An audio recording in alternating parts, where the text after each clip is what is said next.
it's Eastland. Welcome to Project Felicite.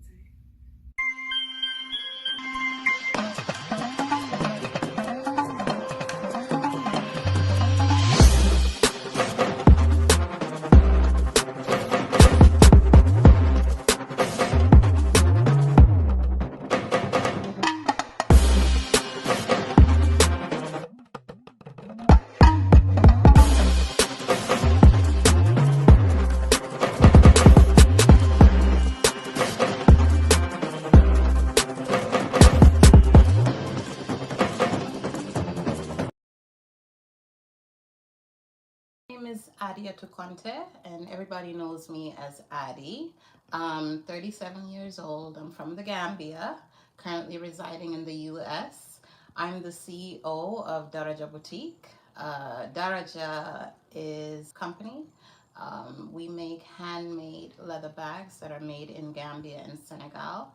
And I have my concept boutique, which is located in the Gambia. And then I also sell online at Etsy, and working on a whole bunch of other stuff to expand the brand here in the US. I am also the one of the coordinators for Fashion Week in Gambia, and that is a platform that we do for Gambian designers in the Gambia to showcase their brands and build their talent. From my memory, I actually had a very happy childhood.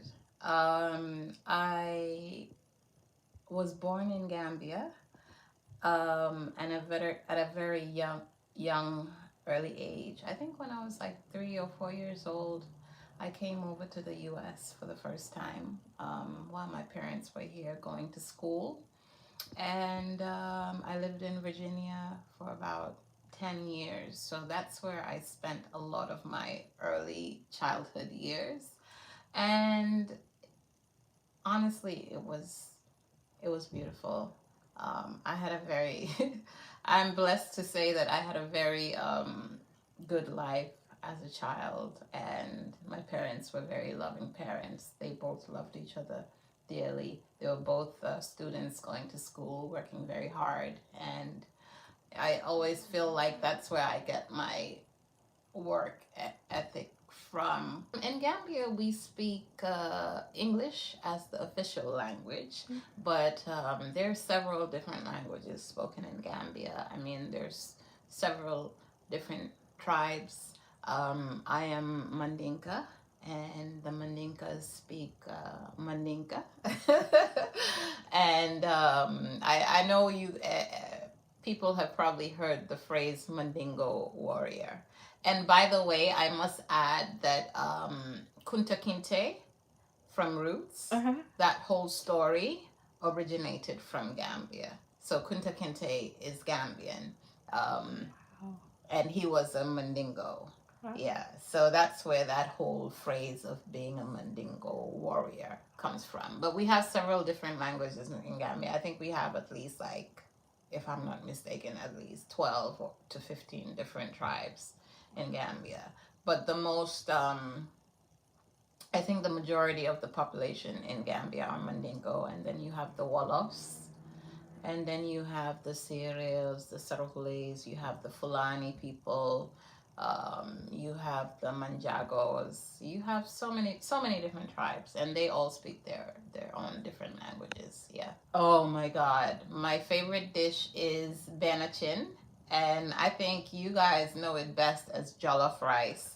And there is this all-time war between West Africans, especially Nigerians and Ghanaians, thinking that they somehow created jollof rice.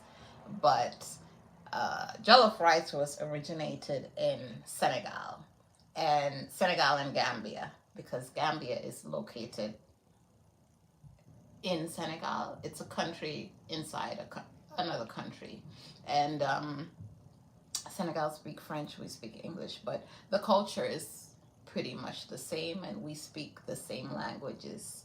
And so Banachin, meaning one pot,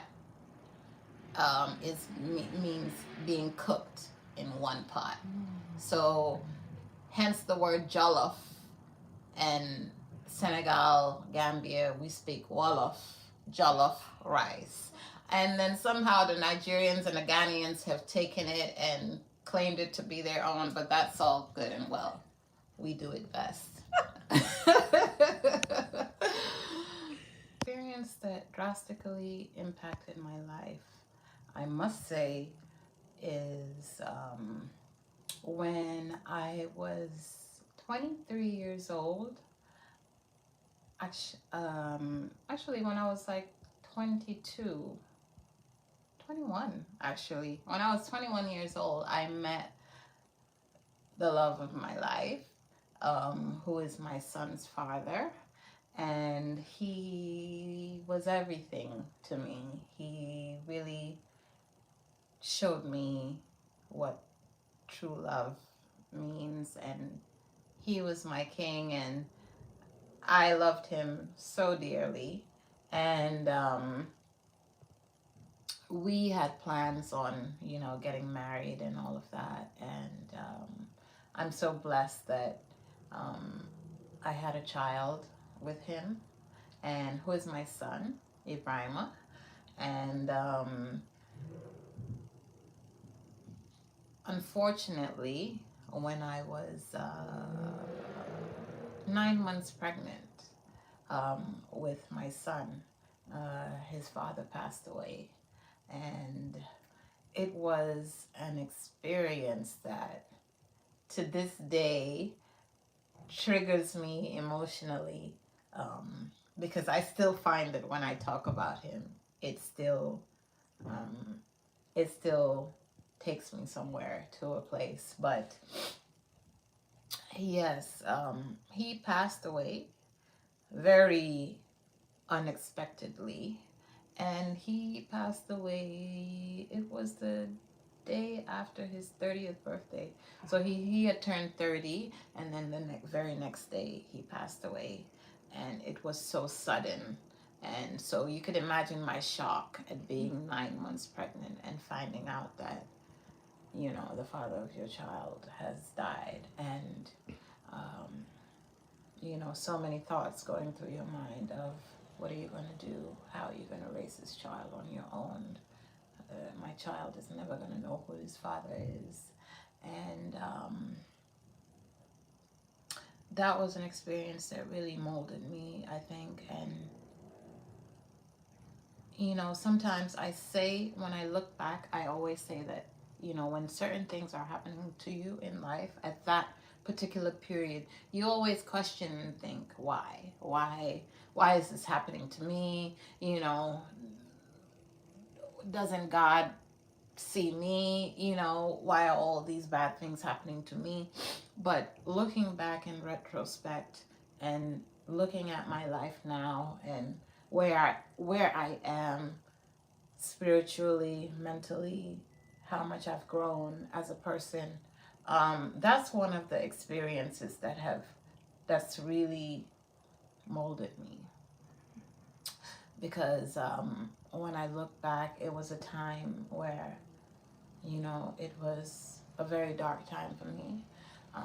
And a lot of people didn't know what I was going through. A lot of people didn't understand the pain and the hurt at the time that was inside of me. And it was very difficult to get through. But at the same time, mixed in that, I would say that it was a blessing at the same time. Because 1 month after he passed away, I think he passed away his birthday was on April 10th, and my son, and he passed away April 11th, and my son was born on May 10th. So 1 month after he passed away, my son was born. And I could tell you that's a memory that will never, leave my mind. Because I'm telling you, us women, we are powerful. I'm telling you, God creates, and he don't make no mistakes. And I have full faith in him and whatever he does.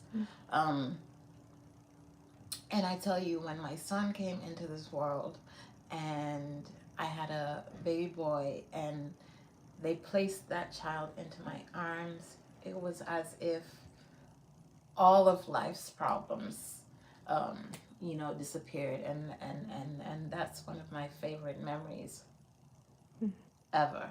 Like, this is why I have so much respect for women in general, because just the process of bringing life into this earth, it's not easy. I tell you, I went through it in that labor room, but it was such a beautiful experience, and it's a memory that is forever going to be in my heart. And I'm so blessed that I had a son, and I named him after his father, Ibrahim Drame, and he is so much like his father. And even though his father had passed away, when I think back, I look at how he and his father had such a bond when he was a child. And, you know, daddy was his first ever word, even before he said mommy. He knew who his dad was at the age of 6 months old. I showed him a picture of his dad while he was crying, and he stopped crying, and he had the biggest smile on his face, and he said the word daddy for the first time. So that really, it just warmed my heart so much to know that even though his dad is no longer, that he still has a connection with his father. So, yeah.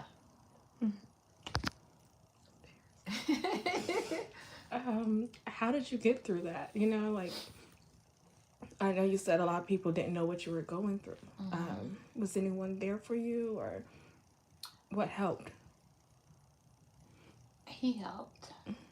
My son helped, because I knew that I had to be strong for him.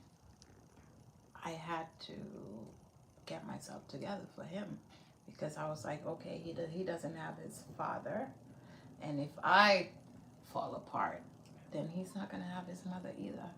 So he kept me strong. My son kept me strong, and thank God I have, back home, a big family on my mom's side.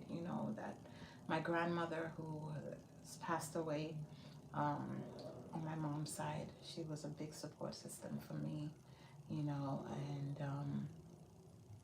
thank God I have a big family on my mom's side that are in the Gambia, that, gave me support and helped me, during that time. Ibrahim's grandmother, his father's side of the family, they have been so good to me. I still have a very good relationship with them. And, my mother, my sisters, I thank God that I had a family that supported and helped me through that process. I think that when people see me, a lot of the time, the first impression might be, oh, who's this bougie, stuck up girl that's probably full of herself?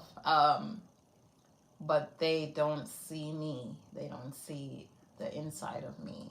And I always have this saying that if we could see souls,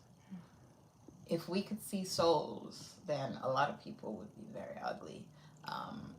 But I feel like people don't see the inside of me, because I am a very warm and loving person, sometimes to a fault, and very caring, very nurturing, type of person. And I'm the type of person that wants to see everybody win, and really, truly, likes to give love and show love to everybody. So I think that's something people don't really know about me. And that I am a very shy person as well, actually. And it takes a little bit of time for me to open up and people to get to know me as a person, and know who I am. And I struggled for a long time with that, actually, being able to open up to people, so people can actually see me and see the real me and see who I am. But I mean, once I open up, then, you know, it's a whole different story. The question that's on my mind is, where is the love? I think that's the question that's been in my mind quite a lot, is where is the love in the world? Like, you know, because the reason I say that is because I just feel like love is a solution for so many things. And, you know, with everything that's going on in the world right now, in the midst of a pandemic, I think we did see that there was a lot of compassion in human beings towards helping other people. And, you know, but at the same time, there's so much other stuff that's going on in the world. And I feel like at times us human beings cause this divide and make everything so complicated, you know? And it just makes me ask that question, like, you know, where is the love? Where is the love in the world? Where's the compassion? Where is helping one another? Where is genuinely filling our hearts with love and just being happy for the next person? The most important lesson that I've learned in life kind of ties down to the question when you asked me what was on my mind. And I would say that love yourself. Love yourself is a lesson that I had to learn with time. That I am good enough. The power is in me. I can do whatever I set my mind to do. And just to never doubt myself and to keep my faith in God, the higher power, the universe, whatever it is that people connect to. Always have a connection to the Most High and love yourself. And I feel like, you know, that will take you far in life.